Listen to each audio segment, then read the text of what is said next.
Oke, kembali lagi di Pildun Update. Kali ini jelas gue akan bahas satu pertandingan terakhir. Ya, ini sekaligus episode terakhir juga dari Pildun Update. Yaitu final Piala Dunia 2022 Qatar. Ya, sekaligus penghargaannya nanti gue bahas. Antara Argentina berhadapan dengan Perancis, ya kita tahu dua tim ya di atas kertas, dua tim besar. Ya, peringkat 3, peringkat 4 FIFA by the way. Dan sejarahnya pun sangat imbang. Dua gelar Piala Dunia mereka dua-duanya raih sebelum pertandingan ini. Dan ya, kalau dibilang layak ke final atau enggak, ya final ideal, sesimpel itu. Jadi gue mau bahas dulu dari starting 11. Argentina main dengan 4-3-3, which is surprise me. Mereka ternyata main cukup ofensif, ya, bahkan dengan di belakang Tagliafico, Otamendi, Romero, Molina, Emiliano Martinez, di tengah McAllister, Enzo dengan De Paul. Di depan itu Di Maria dimainkan sejak awal, Alvarez dengan Messi. Nah, Prancis main dengan ya formasi yang sama, 4-2-3-1, nggak ada pemain yang berubah, dengan skuad terkuatnya. Di belakang ada Lloris, Koundé, Varane, Upamecano, Theo Hernandez. Di tengah ada Rabiot dengan Tchouaméni dengan Griezmann. Di depan ada Dembele kanan, Giroud dengan Mbappe. Sebenarnya ya gue mengira-ngira ini pertandingan akan menjadi boring, tapi ternyata sebenarnya sejak awal mereka berdua ini coba untuk keluar, nggak bertahan. Ya, terutama Argentina lebih mengambil inisiatif untuk melakukan serangan, dan itu terlihat dari awal. Intensitas mereka begitu tinggi, fighting spirit mereka begitu tinggi. Dan sampai menit 23 ya, menit 23 dapat penalti yang menurut gua ya kalian bisa nilai sendiri lah. Tapi 1-0 ya, gua nggak mau bahas penaltinya layak apa enggak, karena kalian bisa nilai sendiri seperti apa. Dan bukan hanya di pertandingan kali ini kan, pas di 8 besar lawan Belanda, terus lawan Kroasia, lawan sekarang lawan ini, mereka selalu dapat penalti pertama. Tapi that's bagian dari kontroversi Piala Dunia, jadi gua nggak mau bahas. 1-0 menit 23. Nah, gue harap kan Prancis lebih keluar kan, lebih dapat banyak peluang lah. Ibaratnya lu udah ketinggalan 1-0. Ternyata enggak, mereka nggak bisa ngapa-ngapain. Bener-bener nggak bisa ngapa-ngapain. Ternyata bam, 2-0 Di Maria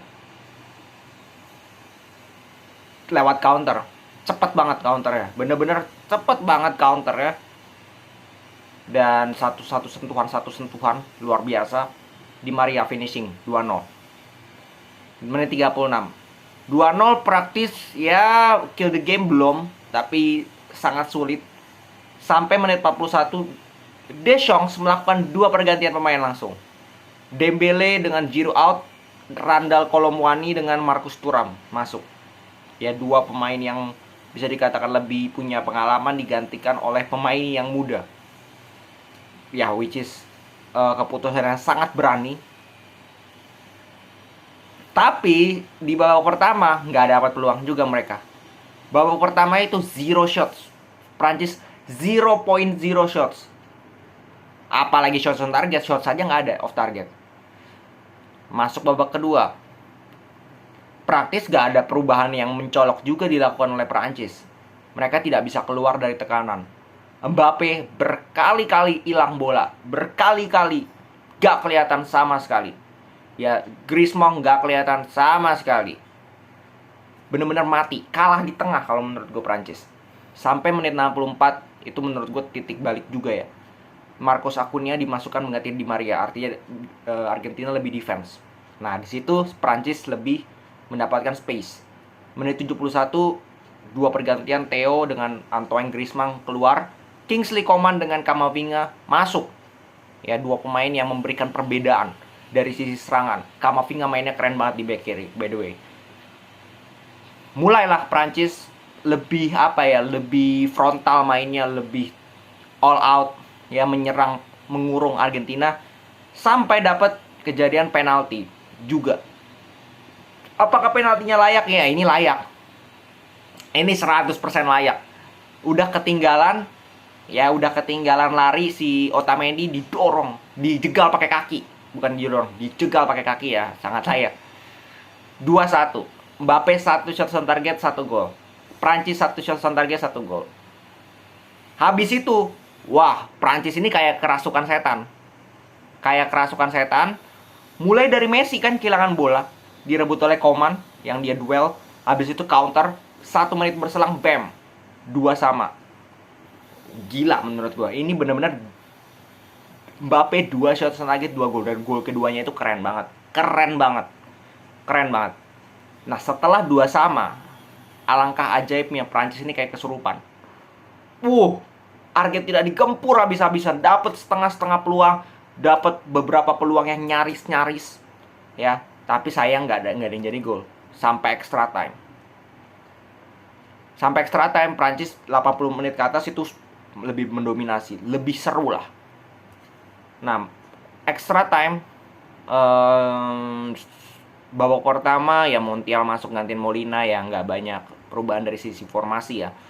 Prancis juga demikian, mengganti Fofana dengan Adrien Rabiot. Argentina terus ganti menit 102, Leandro Paredes sama Lautaro masuk menggantikan Rodrigo De Paul dengan Julian Alvarez. Babak pertama extra time agak boring, nggak terlalu banyak serangan dari kedua tim. Nah, babak kedua extra time, kencang lagi. Menit 108 Messi cetak gol lewat counter juga, dan counter Argentina ini mengingatkan gue ke Real Madrid, tim favorit gue. Simple itu. Mereka itu gila, itu counternya cepet banget, 1-2 sentuhan, dan sangat layak gol. Keren gol ya, keren banget dari Messi. Habis itu ya Prancis mulai kalau gue bilang, mereka juga mulai frustasi kalau menurut gue, mulai drop mentalnya karena pemain muda semua. Ya, pemain seniornya itu udah diganti semua, Griezmann lah, Adrien Rabiot lah, Giroud lah. Itu udah diganti, Theo lah, udah diganti semua. Sisa pemain muda. Bahkan Varane itu diganti menit 113 karena cedera, digantikan oleh Konate, pemain muda lagi. Habis itu ternyata menit 118 loh. 118 Kylian Mbappe dapat penalti. Lagi kedua lewat tendangan handsball. Bam, 3-3. 2 kali tertinggal, 2 kali comeback. Mbappe cetak hat-trick, menurut gue luar biasa. Ya, umur berapa dia? 20-an, 22. Cetak hat-trick di Piala Dunia, luar biasa. Final, ya nggak mudah sama sekali. Nah, yang menjadi problem dari Prancis ini adalah mereka Deschamps menurut gue memasukkan pemain-pemain muda. Ini it's okay, dan terbukti mereka lebih kenceng secara stamina, secara fighting spirit, secara intensitas, secara nafas baru, kaki-kaki segar, kencang mainnya, lebih berbahaya. Bahkan di detik-detik terakhir Colomboani itu harusnya cetak gol, itu harusnya kill the game, tapi nggak bisa. Tiba-tiba Emiliano Martinez yang 120 menit nggak ngapa-ngapain, istilahnya flop ya, dia kebobolan 3 gol, tiba-tiba melakukan save yang luar biasa. Ya susah kalau lu kayak gitu ya, secara pemain muda mentalnya. Nah, menjadi problem adalah yang dimasukkan itu pemain muda semua. 120 menit mereka menunjukkan luar biasa fighting spirit, terutama dari menit 80. Tadi gue bilang kan 40 menit lah.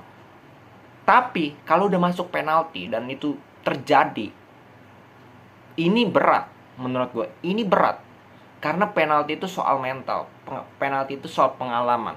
Dan pemain-pemain yang dimasukkan oleh Argentina itu jauh lebih berpengalaman, jauh punya mental.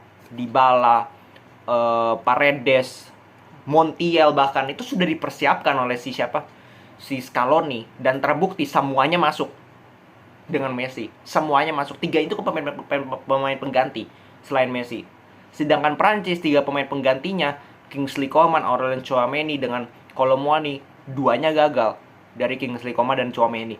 Bukan salah mereka, bukan salah Deschamps kalau gue bilang. Memang itu Deschamps sudah melakukan apa yang harusnya dilakukan. Mereka sudah all out ganti 7 pemain loh. Mereka ganti 7 pemain. Semuanya sudah dikeluarkan, tapi ya segitu-segitu aja. Lu mau mengharapkan siapa lagi di bench? Verretou, Guendouzi atau Pavard? Kan nggak bisa.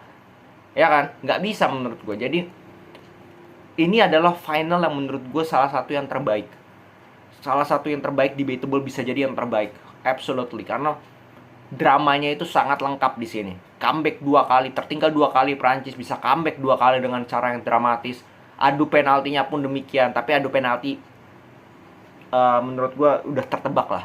Kalau gue bilang Emiliano Martinez itu luar biasa di penalti, sesimpel itu. Dan pemain-pemain yang tersisa di Prancis, 11 pemain itu pemain muda semua, bener-bener cuman kecuali Lloris doang. Tapi kan Lloris juga nggak bisa nggak bisa nahan penalti sama sekali.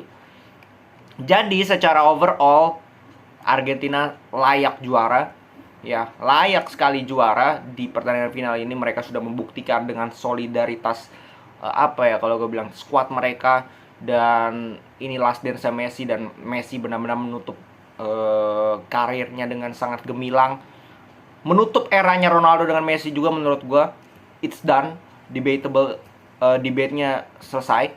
Messi menutup dengan sangat-sangat sempurna, sekaligus menobatkan dia sebagai GOAT kalau kata media ya, Tapi for me juga, untuk fans Ronaldo juga harus bisa kita objektif lah.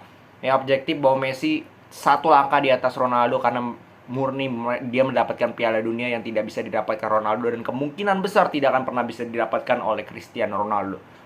Tapi ya tetap 2 pemain ini menurut gue sangat amat layak akan dikenang. Ya, 2 pemain yang selalu berkompetisi 16 tahun di level tertinggi, dan akhirnya ya ini menjadi good ending dari akhir perjalanan mereka, walaupun it's a bad ending for the other one ya. Cuman untuk Messi terutama luar biasa. Argentina juga secara tim mereka bermain dengan kompak. Scaloni menunjukkan bahwa dia pelatih muda yang bisa berkompet dengan sangat luar biasa. Keputusannya juga sangat tepat, dan Argentina bisa meraih trofi ketiga dari Piala Dunia dan meninggalkan Frank dengan 2 trofi. Selamat kembali lagi untuk Argentina. Dan ya, kita akan lanjut bahas ke penghargaannya. Penghargaannya itu adalah best player itu Golden Ball, Golden Boot, top score, sama kiper terbaik. 3 dari Argentina, 1 dari Perancis. Golden Boot itu milik Mbappe karena dia top score dengan 8 gol. Luar biasa kan? Mbappe, for me it's man of the match ya. Tapi karena dia kalah ya, dia tidak menjadi man of the match. Sesimpel itu. Mbappe 8 gol di Piala Dunia kali ini, top score. Messi best player, ya absolutely. Siapa yang mau menyangkal. Terus pemain muda terbaik agak debatable, Enzo Fernandez. Tapi inilah benefit kalau lu jadi juara. Ya otomatis pemain muda yang ada di tim lu akan mempunyai peluang yang jauh lebih besar daripada anak muda di tim lain. Kalau gue bisa debatable, mungkin Guardiola harusnya jauh lebih layak, karena secara konsistensi dan timnya Kroasia itu cuma kalah sekali dari lawan Argentina itu. Sisanya itu mereka nggak pernah kalah lagi di turnamen ini. Bahkan di peringkat 3 pun mereka bisa menang. Dan Guardiola ini punya peran yang begitu penting kalau menurut gue dibandingkan Enzo. Cuman ya kembali lagi seperti yang gue bilang, benefit itu selalu ada kepada tim yang juara. Dan kiper terbaik Emiliano Martinez sama. Kasusnya sama menurut gue. Gue kemarin bikin best 11 juga kan gue bilang Livakovic bukan Emiliano Martinez. Dan di pertandingan kali ini dia hanya bikin 1 save krusial di menit-menit terakhir, seperti pada saat lawan Australia. Nggak kelihatan sepanjang pertandingan, tiba-tiba di detik terakhir dia bisa save luar biasa. Udah itu doang. Sampai penalti kehebatannya Martinez. Oke, segitu dulu. Jadi selamat kembali lagi untuk the GOAT ya, Lionel Messi. Dia menutup karirnya dengan sangat gemilang, dan Argentina pun sangat gemilang. Mereka layak untuk menjadi juara dunia setelah menjadi juara Copa 1 tahun yang lalu atau 2 tahun yang lalu, gue lupa. Oke, itu dia ya pembahasan review dari kali ini. Pertandingan final Piala Dunia, dan Piala Dunia it's over guys, it's over. Kita akan kembali lagi di Liga. Bahkan Boxing Day itu tanggal 26, jadi seminggu lagi udah ada Liga dari Inggris. Oke, segitu dulu, salam sepak bola.